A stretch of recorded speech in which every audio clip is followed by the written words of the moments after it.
ତେବେ ସାଙ୍ଗମାନେ ତୋରି ପାଇଁ ତୋ ପାଇଁ ସିରିଏଲରୁ ଆଜିର ଏପିସୋଡରେ ଆପଣମାନେ ଦେଖିବାକୁ ପାଇବେ ଚିକି ଯେତେବେଳେ ପରିବାର ସାମ୍ନାରେ ମନା କରନ୍ତି ଆଉ କୁହନ୍ତି ଯେ ସିଏ ହେଉଛି ଦୁର୍ଗା ରାୟଚାନ୍ଦକୁ ରାମଙ୍କ ସ୍ତ୍ରୀ ନୁହନ୍ତି।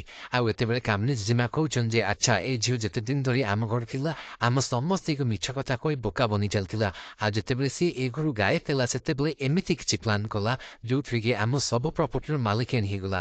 ହେଲେ ଏ ଅନାଥ ଝିଅର ଚାଲକୁ କେବେ ବି ସଫଳ ହେବାକୁ ଦେବିନି। ଏ ଅନାଥକୁ ମୁଁ ବାହାରେ ଫୋପାଡ଼ି ଦେବି। ଆଉ ଏକଥା ଶୁଣିଲା ପରେ ଜୋସା ଦେବୀ ରାଗିଯାନ୍ତି ଆଉ କୁହନ୍ତି ଯେ କାମନୀ ଗସ୍ତି ଦେଖି ଚାହିଁ କଥାବାର୍ତ୍ତା କର। ଏ କଥା କାହାକୁ କହୁଛ ଜାଣିପାରୁଛ ତ? ସିଏ ହେଉଛି ମୋ ଝିଅ ଦୁର୍ଗା ରାୟଚାନ୍ଦ। ଆଉ ତମକୁ ଏ ଘର ମୁଁ କିଛି ଦିନ ପାଇଁ ଦଉଛି। କିଛି ଦିନ ଭିତରେ ତମେ ଅନ୍ୟ ଘର ଦେଖି ଏ ଘର ଖାଲି କରିଦିଅ। ଆଉ ଏତେବେଳେ ଚିକି କହୁଛନ୍ତି ଯେ କିଛି ଦିନ ନୁହଁ ଏମାନଙ୍କୁ ମୁଁ 15 ଦିନ ସମୟ ଦଉଛି।